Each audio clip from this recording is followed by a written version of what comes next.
Hello students, আজ আমরা চলতরিতের part 6 দেখব। পরিবাহী ও তথ্য পরিবাহী এবং অতি পরিবাহীর কনসেপ্টটা বুঝব। খুব ছোট কনসেপ্ট।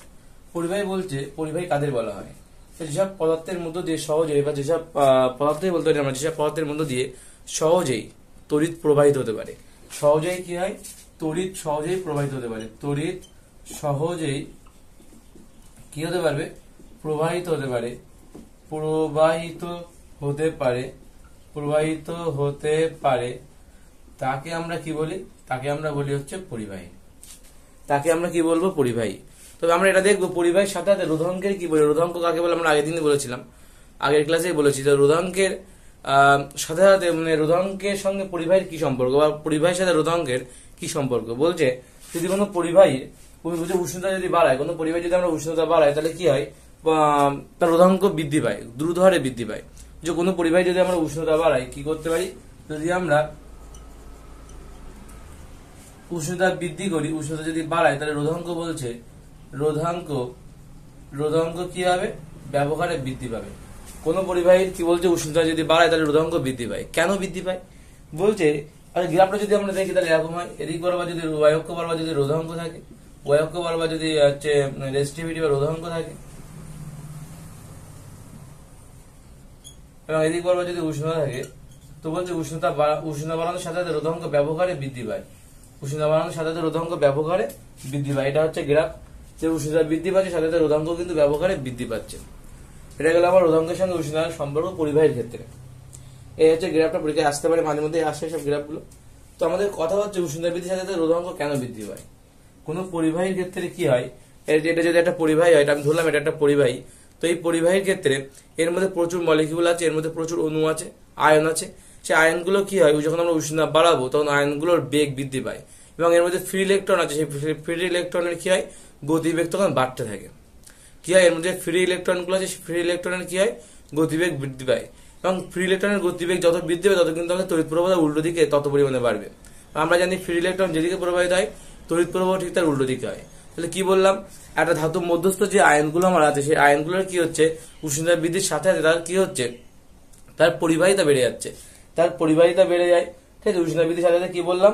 তার উষ্ণতা বৃদ্ধির সাথে তার কি হয়? কম্পন বিস্তার, যেটা উষ্ণতা বৃদ্ধিতে পরিবাহিতা বৃদ্ধি পায়। কিন্তু পরিবাহিতা কিভাবে বৃদ্ধি পায়? কম্পন বিস্তার আগে বৃদ্ধি পায়, মানে ধীরে ধীরে এই অণুগুলো কাঁপতে থাকে, এবং এই কম্পন বিস্তার প্রতিটা অণু যখন নিজেদের মধ্যে কাঁপতে থাকবে এবং একে অপরজন একটা অণু পাশের অণুকে ধাক্কা দেবে, একটা আয়ন পাশের আয়নকে ধাক্কা দেবে, এবং এইভাবে ধাক্কার ফলে তো ইলেকট্রনের প্রবাহ হয়। তো বলছে ইলেকট্রনের প্রবাহ যত বেশি হবে তার উল্টো দিকে তড়িতের প্রবাহটা হবে। তাই বলছে যে পরিবাহীর ক্ষেত্রে উষ্ণতা বৃদ্ধি পেলে কিন্তু রোধাঙ্ক বৃদ্ধি পায়। উষ্ণতা বৃদ্ধি পেলে কিন্তু রোধাঙ্ক বৃদ্ধি পায়। ঠিক যেমন গ্যাসের ক্ষেত্রে হয়। গ্যাসের ক্ষেত্রে আমরা কি দেখেছিলাম? গ্যাসের ক্ষেত্রে দেখেছিলাম যে গ্যাসের যেহেতু উষ্ণতা বৃদ্ধি করা হয়, গ্যাসের কিন্তু মানে অণুগুলোর যে বেগ, গতিবেগ, সেটা কিন্তু অনেক হারে বেড়ে যায়, অনেক বৃদ্ধি পায়, প্রচুর পরিমাণে কিন্তু বৃদ্ধি পায়। তো এই ক্ষেত্রেও তাই হয়। একটা কোন ধাতু যদি আমরা নিই, সেই ধাতুর মধ্যে যে আয়নগুলো থাকে, সেই আয়নগুলোর কি হয়? আমরা যখন উষ্ণতা দিই বা তাপ দিই, ধরা তাপমাত্রা দিই, যদি বাড়াই আমরা, সেই পরিবাহীর তাপমাত্রা যদি আমরা বাড়াতে পারি, তাহলে কি সেই পরিবাহীর মধ্যস্থ যে আয়নগুলো থাকে, সেই আয়নগুলোর মধ্যে যে কম্পন, সেটা অনেক বৃদ্ধি পায়। কম্পন বিস্তারটা অনেক বৃদ্ধি পায়। এই কম্পন বিস্তার বৃদ্ধি পাওয়ার সাথে সাথে কি হয়? একটা আয়ন পাশের আয়নকে ধাক্কা দিচ্ছে, আর একটা আয়ন পাশের আয়নকে ধাক্কা দিচ্ছে, ফলে ইলেকট্রনের একটা প্রবাহ তৈরি হচ্ছে। এই ইলেকট্রনের প্রবাহ যদি হবে, তার উল্টো দিকে তড়িতের প্রবাহ হবে। তাহলে কি বুঝলাম? তাহলে আমরা যে উষ্ণতা যদি বৃদ্ধি হয়, তাহলে রোধাঙ্ক কিন্তু বৃদ্ধি পাবে। এটা গেল আমাদের পরিবাহী। ঠিক একই কারণে তারপর হচ্ছে অর্ধ পরিবাহীর ক্ষেত্রে কি হবে? যে অর্ধ পরিবাহীর ক্ষেত্রে উষ্ণতা বৃদ্ধির সাথে সাথে রোধাঙ্ক ব্যাপক হারে হ্রাস পায়। তো পরিবাহী গেল। এবার যদি আমরা অর্ধ পরিবাহী দেখি, অর্ধ পরিবাহীর ক্ষেত্রে বলছে অর্ধ পরিবাহীর ক্ষেত্রে কি হয়? অর্ধ পরিবাহীর ক্ষেত্রে বলছে এই একই গ্রাফ যদি আমরা আঁকি, এই হচ্ছে রোধাঙ্ক আর এই হচ্ছে আমার উষ্ণতা। তো এখানে বলছে উষ্ণতা বৃদ্ধির সাথে সাথে রোধাঙ্ক ব্যাপক হারে হ্রাস পায়, ব্যাপক হারে হ্রাস পায়। উষ্ণতা বৃদ্ধির সাথে সাথে এদিক বরাবর যদি আমরা রোধাঙ্ক রাখি, ওয়াই অক্ষ বরাবর রোধাঙ্ক যদি রাখি, এবং এক্স অক্ষ বরাবর কি যদি উষ্ণতা রাখি, টেম্পারেচার বা উষ্ণতা যদি রাখাই, তাহলে কি বলছে? যে উষ্ণতা বৃদ্ধির সাথে সাথে যদি আমরা উষ্ণতা বাড়াই, তাহলে প্রথমে রোধাঙ্ক ছিল অনেকটা বেশি, এবং যদি উষ্ণতা যাচ্ছে তত কিন্তু রোধাঙ্ক কমতে কমতে কমতে কমতে যাচ্ছে। অর্থাৎ অর্ধ পরিবাহীর ক্ষেত্রে কি হয়? উষ্ণতা বৃদ্ধির সাথে সাথে উষ্ণতা যদি বৃদ্ধি পায়, তাহলে রোধাঙ্ক কি হচ্ছে? রোধাঙ্ক হ্রাস পায়, ব্যাপক হারে হ্রাস পায়। উষ্ণতা বৃদ্ধির সাথে সাথে কি হয়? রোধাঙ্ক ব্যাপক হারে হ্রাস পায়। এটা কার জন্য বললাম? এটা অর্ধপরিবাহীর জন্য। অর্ধপরিবাহীর উদাহরণ পরীক্ষায় খুব আসে, কিংবা ক্লাস 10 এর জন্য অর্ধপরিবাহীর উদাহরণগুলো খুব ইম্পর্টেন্ট। কি কি উদাহরণ হয়? অর্ধপরিবাহীর উদাহরণ হচ্ছে সিলিকন বা জার্মেনিয়াম। সিলিকন বা জার্মেনিয়াম অর্ধপরিবাহীর উদাহরণ কি বললাম তাহলে? সিলিকন বা জার্মেনিয়াম। এটা হচ্ছে অর্ধপরিবাহীর উদাহরণ। তো এটা হচ্ছে তার গ্রাফ। অর্ধপরিবাহী গ্রাফটা এরকম হয় যে উষ্ণতা বৃদ্ধির সাথে সাথে রোধাঙ্ক ব্যাপক হারে হ্রাস পায়। এবার আমাদের আছে অতি পরিবাহী। অতি পরিবাহী কি বলছে? এবার আছে আমাদের অতি পরিবাহী। অতি পরিবাহীর ক্ষেত্রে কি বলছে? যে কিছু কিছু পদার্থ আছে, যেমন একটা উদাহরণ যদি আমরা নিতে পারদ বলতে পারি। পারদ বা এরকম কিছু কিছু পদার্থ আছে, তাদের ক্ষেত্রে কি হয়? তাদের ক্ষেত্রে বলছে একটা নির্দিষ্ট তাপমাত্রার নিচে যদি নেমে যায়, তাহলে তখন কি হয়? উষ্ণতা যখন একটা নির্দিষ্ট উষ্ণতা নির্দিষ্ট তাপমাত্রার নিচে যদি নেমে যায়, তাহলে রোধাঙ্ক ব্যাপক হারে হ্রাস পায়, অর্থাৎ শূন্যের কাছাকাছি চলে যায়। আমরা ব্রেকডাউন বলতে পারি। এক্ষেত্রে কি করে ব্রেকডাউন জিনিসটা কেমন হয়? এখানে উষ্ণতা আমাদের এরকম জায়গায় আছে, তো উষ্ণতা কি হচ্ছে? এভাবে কমছে কমতে কমতে কমতে হুট করে একটা নির্দিষ্ট তাপমাত্রায় গিয়ে কমে যায়, ব্যাপক হারে কমে গিয়ে আবার জিরোর কাছাকাছি চলে আসে। এই যে একটা নির্দিষ্ট তাপমাত্রায় গিয়ে যে কমে গেল ব্যাপক হারে, তার নির্দিষ্ট তাপমাত্রার মধ্যে কিন্তু এই যে ব্যাপক হারে কমে গেল, দ্যাট ইজ ব্রেক ডাউন। কি বলা যেতে পারে এটাকে? Break down. Break down. তার নির্দিষ্ট তাপমাত্রার পরে কি হচ্ছে? একটা ব্যাপক ব্রেক ডাউন ঘটছে, একটা বিশাল পরিমাণে ব্রেক ডাউন ঘটছে। তোমার হঠাৎ করে সে কি হচ্ছে? শূন্যের দিকে চলে যাচ্ছে। হঠাৎ করে কি হয়? শূন্যের দিকে চলে যায়, একদম শূন্যের কাছাকাছি চলে যায়, একদম শূন্যের কাছাকাছি চলে যায়। এটাকে বলা হচ্ছে অতি পরিবাহী। তা কি বলছে? নির্দিষ্ট টেম্পারেচারের নিচে, যেমন পারদের ক্ষেত্রে সেটা কত? 4.2 কেলভিন। 4.2 কেলভিন। পারদের ক্ষেত্রে কি বলছে? 4.2 কেলভিন। কেলভিন এই তাপমাত্রার নিচে পারদ, কিন্তু পারদের যে রোধাঙ্কটা, সেই রোধাঙ্কটা হঠাৎ করে কিন্তু শূন্যের খুব কাছাকাছি চলে যায়। এটা হচ্ছে অতি পরিবাহী। পারদ হচ্ছে এখানে, এটা হচ্ছে অতি পরিবাহী গ্রাফ গেল। এটা কি গেল? এটা হচ্ছে রোধাঙ্ক, এদিক বরাবর রোধাঙ্ক, এদিক বরাবর রোধাঙ্ক, আর এদিক বরাবর যদি উষ্ণতা যদি আমরা দেই, তাহলে কি হচ্ছে? বলছে একটা নির্দিষ্ট তাপমাত্রা থাকে, যেমন এটা যদি 4.2 ধরি আমরা, 4.2 কেলভিন। এই তাপমাত্রায় কি হচ্ছে? এই তাপমাত্রার নিচে যদি আমরা নিয়ে যাই, আরো যদি কমাই এদিকে, তাহলে কি হবে? এই তাপমাত্রার নিচে এদিক থেকে ঠিকঠাক আসছিল, এদিক থেকে কি হচ্ছিল? ঠিকঠাকই আসছিল। এটা হচ্ছে সাধারণ অবস্থায়, এবং এটা এইটুকু হচ্ছে অতি পরিবাহী অবস্থায়। অতি পরিবাহী তাই অবস্থায়, অতি পরিবাহী অবস্থায় এইটুকু, যে যেখানে কি হচ্ছে? হঠাৎ করে, মানে এই যে তাপমাত্রার কাছাকাছি যখন চলে আসে, হঠাৎ করে ব্রেকডাউন হয়ে কিন্তু জিরোর কাছাকাছি চলে যাচ্ছে। হঠাৎ করে ব্রেকডাউন হয়ে কিন্তু জিরোর কাছাকাছি, রোধাঙ্কের মানটা জিরোর কাছাকাছি চলে যাচ্ছে। এটা হচ্ছে অতি পরিবাহী। এটাকে কি বলা হয়? এটা হলো অতি পরিবাহীর অবস্থা এরকম হয়। অতি পরিবাহীর সঙ্গে রোধাঙ্কের পরিবর্তনটা এরকম ভাবে কিন্তু ঘটে।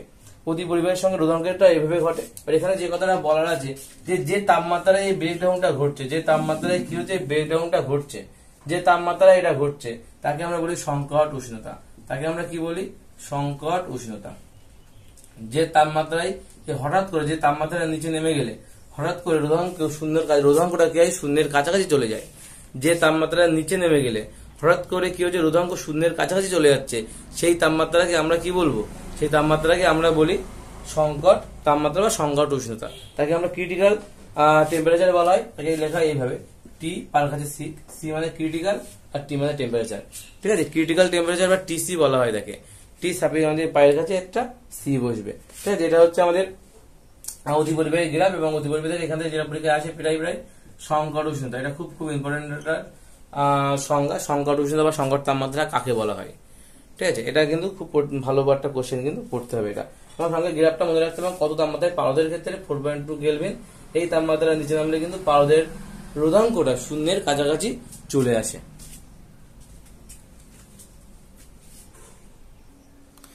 এছাড়াও আমাদের যে পয়েন্টগুলো মাথায় রাখতে হবে এই পরিবাহী, অতি পরিবাহী এবং অর্ধপরিবাহী থেকে, বলছে বেশিরভাগ ধাতুর ক্ষেত্রে চাপের বৃদ্ধিতে কিন্তু রোধ কমে যায়।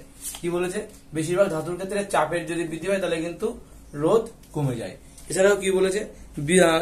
বিসমাথ ধাতুকে যদি আমরা কি চুম্বক ক্ষেত্রে রেখে ক্ষেত্রের তীব্রতা যদি বাড়ায়, চুম্বক ক্ষেত্রের মধ্যে রাখতে পারি, রাখার পরে ক্ষেত্রের তীব্রতা যদি আমরা বাড়াই, তাহলে কি রোধ বেড়ে যায়, রোধের মান বেড়ে যায়। আর একটা কি বলেছে?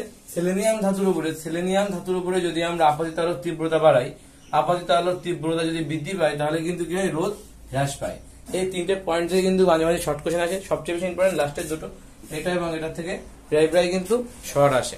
প্রায় কিন্তু শর্ট, এই দুটো টপিক থেকে কিন্তু প্রায় শর্ট আসে।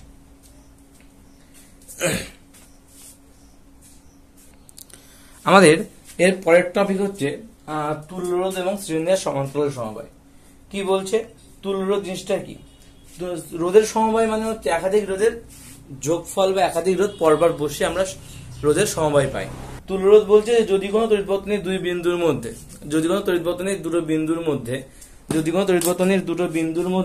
আমরা কি করব, যদি কোনো তড়িৎবর্তনীর দুটো বিন্দুর মধ্যে, এখানে একটা বিন্দু আছে এবং এখানে একটা বিন্দু আছে, এই দুটো বিন্দুর মধ্যে যদি একাধিক রোধ থাকে, কেমন এই একাধিক রোধ থাকলো,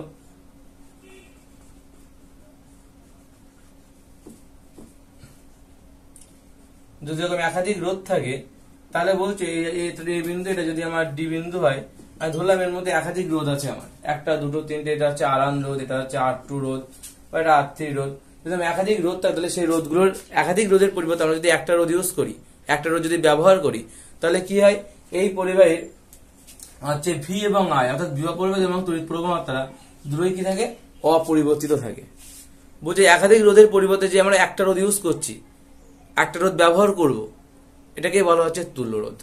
এটাকেই বলা হয় তুল্য রোধ, ওই পরিবাহীর তুল্য রোধ। সেই তুল্য রোধকে দুই ভাগে ভাগ করা হয়, একটা শ্রেণী সমবায়, একটা হচ্ছে সমান্তরাল সমবায়।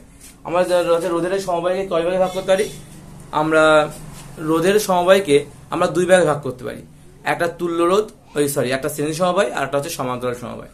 শ্রেণী সমবায়টা কি বলছে, ধরলাম যে আমার একাধিক রোধ আছে, এরকম শ্রেণী সমবায় মানে পরপর সিরিজ আকারে যুক্ত আছে, একটা শেষ পর্যন্ত অপরটা শুরু, মানে এ যেখানে শেষ, অর্থাৎ এ শেষ হচ্ছে বি তে, তো সেখান থেকে আমার 2 নম্বর রোধের স্টার্টিং সেখান থেকে, তারপর এটা শেষ হচ্ছে সি তে, এবং সি যেখান থেকে শুরু মানে R3 যেখান থেকে শুরু, এখানে গিয়ে শেষ ডি তে শেষ, অর্থাৎ এবির মধ্যে একটা রোধ R1, বিসির মধ্যে একটা রোধ R2 এবং সির মধ্যে একটা রোধ R3। আমি ধরলাম এদের মধ্যে বিভব প্রভেদ, এটা ধরলাম VA, এটা ধরলাম VB, এটা ধরলাম VC, এটা ধরলাম VD। তাহলে বলছে আমরা যদি বিভব কি পেলাম, তাহলে VA, VB, VC আর VD। যেখানে আমরা বলতে পারি V এর মানটা বড়, তারপরে VB, তারপরে হচ্ছে VC, তারপরে হচ্ছে VD। তো এরকম আমরা জেনে রাখলাম যে এগুলো বড়। আচ্ছা, সবার মধ্য দিয়ে যখন কোনো সমবায় শ্রেণী সমবায় যুক্ত থাকে, তখন সবার মধ্যে তড়িৎ প্রবাহের মানটা সেম থাকে। সবার মধ্য দিয়ে তড়িৎ প্রবাহের যে মানটা, আয়ের যে মানটা, ধরলাম এর টোটালটার মধ্য দিয়ে তড়িৎ প্রবাহ মাত্রা হচ্ছে আই যাচ্ছে। তাহলে আমরা যদি এখন সেপারেটলি দেখি, তাহলে এইটুকুর মধ্য দিয়ে তাহলে কি হবে, এইটুকুর মধ্য দিয়ে আমরা যেটা দেখতে পাবো VA মাইনাস VB এর মধ্যে, তাহলে VA মাইনাস VB, যেখানে VA বড় তাই এর থেকে বাদ দিলাম, তাহলে কত হবে V = IR। তাহলে আই হচ্ছে তড়িৎ প্রবাহ মাত্রা দুই ক্ষেত্রে সেম, আর মানে এখানে R1। আচ্ছা, এইটুকুর মধ্যে আমরা কি পাবো, VB মাইনাস VC, তাহলে এখানে কি পাবো, এক্ষেত্রে আমরা পাবো IR2। এখান থেকে কত পাবো, VC মাইনাস VD, কত পাবো IR3। এই হচ্ছে আমরা তিনটে আলাদা আলাদা তিনটে বিভব ছিল এবং আলাদা আলাদা তিনটে বিভব থেকে তিনটে রাশিমালা পেলাম, তিনটে সমীকরণ পেলাম। তো আমরা কি করবো, বাম পক্ষগুলোকে আগে যোগ করব। তো যোগ করলে দেখি কি পাই, তো VA plus minus VB minus plus VB minus VC plus VC minus VD = IR1 plus IR2 plus IR3, এটা পাবো। তো এখান থেকে BB CC কেটে যাচ্ছে, তাহলে VA মাইনাস VD সমান সমান কত হচ্ছে, সমান I কমন চলে যাচ্ছে, এখান থেকে R1 plus R2 plus R3 আমরা এটা পাচ্ছি। তো এটা আমরা রেখে দিলাম, এটা এখন আপাতত থাক। এখন আবার চিত্রে ফিরে যায়।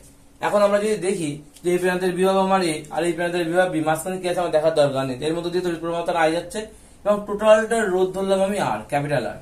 টোটালটার রোধ ধরলাম, যেটাকে তুল্য রোধ বলবো আমরা। একটাই তো রোধ ইউজ করবো, সেক্ষেত্রে একাধিক রোধের পরিবর্তে আমরা একটাই মাত্র রোধ ইউজ করবো, যখন কিন্তু আমাদের এটা তুল্য রোধ ইউজ করতে হবে, মানে একাধিক রোধের পরিবর্তে আমরা একটা রোধ ইউজ করবো। ধরলাম সেই রোধের মানটা যদি R হয়, তাহলে এক্ষেত্রে আমরা কি লিখতে পারি, VA মাইনাস VD সমান সমান I ক্যাপিটাল R হবে, তাহলে এখানে বলছে VA মাইনাস VD = এইটা, এখানে বলছে VA মাইনাস VD = এইটা, তাহলে এইটা এবং এটা তাহলে সমান হওয়া উচিত হিসেব মতো। তাই আমরা লিখলাম যে I ক্যাপিটাল R সমান সমান I ব্র্যাকেটের মধ্যে small r1 plus small r2 plus small r3, সেভাবে পরপর যোগ হয়ে যাবে। এক্ষেত্রে কি হবে, উভয় আই আই কেটে যাবে, তাহলে তুল্য রোধ R = কত পাচ্ছে, R1 plus R2 plus R3। আমরা এটা পেলাম, তুল্য রোধের মান কত পেলাম, তাহলে আমরা তুল্য রোধের মান পেলাম R1 plus R2 plus R3, এরকম ভাবে তুল্য রোধ পেলাম। এটা শ্রেণী সমবায়ের ক্ষেত্রে তুল্য রোধ। ধরলাম আমাদের তিনটে রোধ আছে, আমাদের একটা অঙ্ক করি এখান থেকে, তিনটে রোধ আমাদের শ্রেণী সমবায়ে যুক্ত আছে। তাহলে কি বললাম, একটা 2 ওহম, একটা 3 ওহম আর একটা 4 ওহম। তাহলে বলছে তুল্য রোধ শ্রেণী সমবায়ে যুক্ত থাকে, কিভাবে যুক্ত আছে শ্রেণী সমবায়ে, তাহলে তুল্য রোধ কত হবে, তাহলে তুল্য রোধ যদি আর বলে আমরা পার কাছে একটা এস লিখে নেবো, এস মানে হচ্ছে সিরিজ, শ্রেণী মানে হচ্ছে ইংলিশে কি বলা হয় SERIES সিরিজ বলা হয়। তো সেখানে পাবো কত আমরা 2 3টে যোগ করে দেবো, 2 + 3 + 4 মানে 3 2 5 5 আর 4 9, 9 ওহম হচ্ছে আমাদের তুল্য রোধ। তার মানে আমরা এখানে একটা জিনিস দেখলাম, আমাদের তুল্য রোধের মান কি হচ্ছে, এদের প্রত্যেকটা রোধের থেকে কিন্তু বেশি হচ্ছে। আমাদের তুল্য রোধের মানটা কি হচ্ছে, এদের প্রত্যেকের সেপারেটলি এক একটা রোধের থেকে কিন্তু তুল্য রোধের মানটা বেশি হয়। তুল্য রোধের মানটা সবসময় R1 এর থেকে বেশি, R2 থেকে বেশি, R3 থেকে বেশি, সবার থেকে বেশি, সবসময় সবার থেকে বেশি কিন্তু আমাদের হবে। আর হচ্ছে RS এর মানটা বা শ্রেণী সমবায়ের যে তুল্য রোধ সেই রোধের মানটা সবসময় জন্য বেশি হবে। এবং খুব সিম্পল অঙ্ক, যে আমাদের যে কটা রোধ দেবে শ্রেণী সমবায়ে যুক্ত থাকলে আমরা পরপর সেগুলোকে যোগ করে দেবো। তুল্য রোধ বের করতে হলে জাস্ট পরপর সেগুলোকে যোগ করে দেবো, আর কিচ্ছু করা লাগবে না। ঠিক আছে, এটা গেল আমাদের শ্রেণী সমবায়, খুব সহজ জিনিস এটা। এবং আমাদের এই ফর্মুলাটা খুব ইম্পর্টেন্ট একটা ফর্মুলা, পরীক্ষায় এর থেকে অঙ্ক দেবে, তো খুব ইম্পর্টেন্ট একটা ফর্মুলা, কিন্তু এটা খুব ইম্পর্টেন্ট একটা ফর্মুলা, যে ক্যাপিটাল আর তুল্য রোধ capital R is equal to R1 + R2 + R3 dot Rn পর্যন্ত। যদি n সংখ্যক রোধ থাকে আমার ভিতরে, দুই প্রান্তের বিভব প্রভেদের মধ্যে যদি আমার n সংখ্যক রোধ থাকে, তাহলে প্রথম বিন্দু এবং শেষ বিন্দুর মধ্যে যদি আমার n সংখ্যক যদি রোধ থাকে, তাহলে তোমার হচ্ছে, তাহলে আমরা যেটা করতে পারি, তাহলে আমাদের সেগুলোকে জাস্ট পরপর যোগ করে দিতে হবে। n সংখ্যক থাকলে n সংখ্যক পরপর যোগ করে দিতে হবে, দিলে আমরা তুল্য রোধ পেয়ে যাবো। তো বেসিক্যালি আমাদের পরীক্ষায় দেবে দূর রোধ বলে দেবে, সেখান থেকে আমাদের নিউমেরিক্যাল সেখানে দিতেই পারে। আমরা সমান্তরাল সমবায়ের পরে নেক্সট কোনো ভিডিওতে আমরা নিউমেরিক্যাল নিয়ে আলোচনা করবো, অবশ্যই ইন ডিটেলসে আলোচনা করবো। তো এরপর আমরা দেখবো সমান্তরাল সমবায় কেমন হয়, দেখা যাক। এরপরে আমাদের আছে সমান্তরাল সমবায়। সমান্তরাল সমবায়ের ক্ষেত্রে কি বলছে, যে এইভাবে পরপর সমান্তরাল মানে একেবারে সঙ্গে প্যারালালি দ্বারা যুক্ত থাকবে, এবং যাদের কি হবে এই ক্ষেত্রে চিনব কি হবে, আগেবার যেমন প্রতিটার ক্ষেত্রে শ্রেণী সমবায়ের ক্ষেত্রে কি হয়েছিল, প্রতিটা বিভব আলাদা আলাদা হয়েছিল। এ বির মধ্যে একটা বিভব, বিসির মধ্যে একটা বিভব, সিডির মধ্যে একটা বিভব, কিন্তু প্রত্যেকের মধ্যে আয় একই ছিল। এবারটা ঠিক উল্টো হবে। এক্ষেত্রে দেখলাম দুই প্রান্তের মধ্যে এই প্রান্তের এবং এই প্রান্তের প্রত্যেকের, এটা শুরু হচ্ছে এ থেকে শেষ হচ্ছে বিতে, এটা শুরু হচ্ছে এ থেকে শেষ হচ্ছে বিতে, এটাও তাই, আর থেকে শুরু হচ্ছে এ থেকে শেষ হচ্ছে বিতে। অর্থাৎ এদের দুই প্রান্তের বিভব প্রভেদ, এবার কিন্তু তিনটে রোধের ক্ষেত্রে বিভব প্রভেদ কিন্তু সেম থাকছে। সেটা কি, সেটা দেখলাম VA - VB, VA - VB। দুই প্রান্তের বিভব প্রভেদ কি থাকছিল, এবার দুই প্রান্তের বিভব প্রভেদ কিন্তু সেম, যে ক্ষেত্রে কিন্তু আমরা বলতেই পারি VA বড় এবং VB ছোট। এবং এই ক্ষেত্রে যেটা ডিভাইডেড হয়ে যাবে সেটা হলো I, অর্থাৎ এখান থেকে I পরমান্তরিত প্রবাহ যাচ্ছে বটে, কিন্তু এটা এখন 3 ভাগে ভাগ হয়ে যাচ্ছে। এটা হচ্ছে I1, এটা হচ্ছে I2, এটা হচ্ছে I3, এটা হচ্ছে I3। তো এইভাবে কিন্তু আমাদের আইটাকে ভাগ হয়ে যাচ্ছে। তো এখন এই ক্ষেত্রে আমরা কি হবে, এখান থেকে আবার এখানে যখন বেরোচ্ছে তখন আবার I পরিমাণ তড়িৎ প্রবাহ বেরোচ্ছে, এখান থেকে যখন বেরোচ্ছে তখন I পরিমাণ তড়িৎ প্রবাহ বেরোচ্ছে, I পরিমাণ তড়িৎ প্রবাহ বেরোবে। তাহলে এক্ষেত্রে আমরা এটা কিভাবে করতে পারি, আমরা এক্ষেত্রে করতে পারি হচ্ছে, আমরা যদি প্রথম থেকে আয়নের মানটা বের করি তাহলে কত হবে, যদি আয়নের মান বের করি তাহলে কত হবে, বা আমরা জানি VA - VB is equal two I1 R1 হবে। সেক্ষেত্রে আয়নের মান বের করলে কত হবে, আয়ন মানে কত হবে, আয়ন মানে হবে VA - VB বাই হচ্ছে R1। পরের ক্ষেত্রে কত হবে, I2 যদি বের করি তাহলে VA - VB বাই হচ্ছে R2। যদি আমরা I3 এর মান বের করি এটার ক্ষেত্রে I3 এর মান, তাহলে VA - VB বাই কিন্তু R3। তো এই গেল আমাদের এক্ষেত্রে তিনটে রোধ ছিল, তিনটে রোধের আয়ের মানটা আমরা বের করে নিলাম, I1, I2 এবং I3 এর মান। যে ক্ষেত্রে দেখলাম প্রতিটার ক্ষেত্রে বিভবের মানটা সেম হচ্ছে এবং রোধের মানটা আলাদা আলাদা হচ্ছে। এখন এই ক্ষেত্রে যদি আমরা দেখি যে আমাদের টোটাল রোধ, আমরা টোটাল তড়িৎ প্রবাহ মাত্রা যদি আমাদের তিনটে রোধের জায়গায় যদি আমরা একটাই যদি রোধ আমরা ইউজ করি, তিনটে রোধের জায়গায় আমরা কি করবো, একটাই রোধ, মানে এখানে তুল্য রোধ মানে তো তাই, তুল্য রোধ মানে কি, যে আমরা একাধিক রোধের পরিবর্তে আমরা একটা মাত্র রোধ ইউজ করবো। তাহলে এখানে আমাদের এ আর বি প্রান্তের মধ্যে আমরা শুধু যদি একটাই মাত্র রোধ যদি আমরা ইউজ করি, তাহলে সেই রোধের মানটা ধরলাম হচ্ছে R, তাকে আমরা তুল্য রোধ বলছি, তাকে আমরা কি বলবো, R বলবো। এবং ধরলাম একটা যদি রোধ ইউজ করি তাহলে তার মধ্যে একই পরিমাণ তড়িৎ প্রবাহ হতে যাবে, I পরিমাণ তড়িৎ প্রবাহ যাবে। অর্থাৎ এটাকে যদি আমরা সিম্পলিফাই করে লিখি তাহলে এরকম হবে, এই যে একটাই মাত্র রোধ যাচ্ছে যাকে আমরা R নাম দিচ্ছি, এটা A প্রান্ত, এটা B প্রান্ত, এটা A প্রান্ত, এটা B প্রান্ত, এবং এটা হচ্ছে I পরিমাণ তড়িৎ প্রবাহ মাত্রা আছে এর মধ্যে দিয়ে। তাহলে ক্ষেত্রে আমরা কি লিখতে পারি, I is equal to VA - VB by কত, বাই R। তো আমরা এখন I is equal to তাহলে এটা লিখতে পারি, I is equal to VA - VB is equal to R হবে। তো এখন আমরা এখানে কিভাবে করতে পারি, আমরা আবার এটা জানি যে I মানে কি, I মানে হচ্ছে তিনটে তড়িৎ প্রবাহ হচ্ছে যোগফল। I মানে আমরা কি জানি, এখানে ক্যাপিটাল I মানে সেটাই কিন্তু এখানে ক্যাপিটাল I ছিল, সেখানে i1 i2 i3 ভাগ হয়ে গেল, আর এখানে i হিসাবে বেরোচ্ছে। তার মানে কি আইটাই তিনটে ভাগ, এই তিনটে যোগফল আবার আই পাবো আমরা। তাহলে আই মানে আমরা লিখতে পারি i1 plus i2 plus i3। I মানে কি i1 plus i2 plus i3। I মানে আমরা আবার কি লিখতে পারি, আই মানে আমরা লিখতে পারি va minus vb, va minus vb by হচ্ছে আর সমান সমান i1 মানে এটা, সেখানে আমি প্রত্যেকের মধ্যে va minus vb by r1 plus va minus vb by r2 plus va minus vb by r3। এখান থেকে প্রত্যেকের থেকে va মাইনাস vb যদি কমন চলে যায়, va মাইনাস vb যদি কমন চলে যায় 1 by r1 plus 1 by r2 plus 1 by r3 পড়ে থাকবে। আর এখান থেকে হচ্ছে va minus vb by capital R পড়ে আছে, এখান থেকে va মাইনাস vb আর এখান থেকে এইটা কেটে যাচ্ছে। তাহলে 1 বাই r সমান সমান 1 by r1 plus 1 by r2 plus 1 by r3। এটাই গেল আমাদের তুল্যরোধের সমান্তরাল সমবায়ের ক্ষেত্রে তুল্যরোধের রাশিমালা। এটাই গেল আমাদের সমান্তরাল সমবায়ের ক্ষেত্রে তুল্যরোধের রাশিমালা। মনে রাখবো কিভাবে, চিনবো কিভাবে, আমাদের সমান্তরাল সমবায় বললে আমাদের বিভবের মানটা সবসময়ের জন্য সেম থাকবে এবং তড়িৎ প্রবাহটা ডিভাইডেড হয়ে যাবে। যে কটা আমাদের সমান্তরাল সমবায় থাকবে, যে কটা রোধ থাকবে সে কটা আই ডিভাইডেড হয়ে যাবে, সেই কবার আই ডিভাইডেড হয়ে যাবে সে কটা ভাগে। আর যদি আমাদের শ্রেণী সময় যুক্ত থাকে তাহলে আমাদের কিন্তু বিভবের মানটা চেঞ্জ হয়, কিন্তু আয়ের মানটা সেক্ষেত্রে সেম থাকে। এটাই কিন্তু আমরা শ্রেণীর সমান্তরাল সময়ের মধ্যে বেসিক পার্থক্য এটাই। এবং এই ক্ষেত্রে আমরা যদি দেখি, আমরা যদি দুখানা রোধ নিয়ে যদি আমরা একটা অঙ্ক দেখি এখান থেকে, তো কেমন হবে, আমরা উপর থেকে একটু মুছে দিই। এখান থেকে যদি আমরা একটা অঙ্ক দেখি তাহলে কেমন হবে, যদি একটা অঙ্ক দেখি তাহলে আমরা দিলাম একটা অঙ্ক এরকম যে আমাদের একটা ওহম আগের অঙ্কটাই করি, একটা ওহম হচ্ছে আমাদের 2 ওহম আর একটা হচ্ছে আমাদের 3 ওহম। সেক্ষেত্রে তুল্যরোধের মান কত হবে, তাহলে তুল্যরোধ বের করতে হলে 1 বাই r, এখানে আমরা আর এর পাশে পি দেই, পি মানে প্যারালাল মানে সমান্তরাল আছে, তাহলে 1 বাই 2 প্লাস 1 বাই 3 মানে 3 দুগুণ 6 লসাগু হবে, উপরে 2 প্লাস 3 অর্থাৎ 5 বাই 6 ওহম। 5 বাই 6টা 1 বাই rp এর মান, কিন্তু বের করতে হবে তো rp এর মান, তাহলে কত হবে, এটা উল্টে যাবে, 6 বাই 5 এত ওহম, 6 বাই 5 ওহম হবে। ঠিক আছে, এটাই গেল আমাদের সমান্তরাল সমবায়ের ক্ষেত্রে একটা অঙ্ক। তো এই সমান্তরাল সমবায়ের অঙ্কটা আমরা যদি আরো শর্টকাটে যদি একটু বের করি তাহলে কেমন হয় দেখা যায়। সমান্তরাল সমবায়ের অঙ্কগুলো কেমন ভাবে করতে পারি আমরা, আর আমাদের বেসিক্যালি পরীক্ষায় দুটো করে রোধ বলে দেবে, 3টে 4টে দেয় না, দুটোই বলে দেয়। তো আমরা কেমন ভাবে করবো, আমাদের ধরলাম r1 আর r2 দুটো বলে দিচ্ছে, তাহলে হচ্ছে 1 by r is equal to আমরা লিখতে পারি 1 by r1 plus 1 by r2। সেখান থেকে r1 আর r2 লসাগু r1 আর r2 হবে, উপরে হবে r1 প্লাস r2 হবে লসাগু করলে, তাহলে 1 বাই r।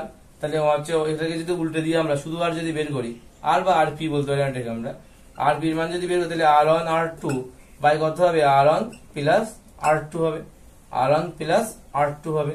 এটা গেল আমাদের কি প্যারালাল বা সমান্তরাল সমবায়ের ক্ষেত্রে তুল্যরোধের মান। এটা গেল সমান্তরাল সমবায়ের ক্ষেত্রে আমাদের তুল্যের মান। এই গেল আমাদের সমান্তরাল সমবায়ের। আর এই অঙ্কটার ক্ষেত্রে এটা বের করার সুবিধা রাখি, এখন যদি আমরা 2 আর 3টা যদি বসাই তাহলে 2 গুণ 3 বাই 2 প্লাস 3, তাহলে কত হচ্ছে 6 বাই 5 ওহম। এটা একেবারে উত্তর বেরিয়ে যায়, অর্থাৎ শর্টকাট নিয়ম আমরা এইভাবে করতে পারি এটাকে। তো এই গেল আমাদের সমান্তরাল সমবায় আর তুল্য শ্রেণী সমবায়। ঠিক আছে।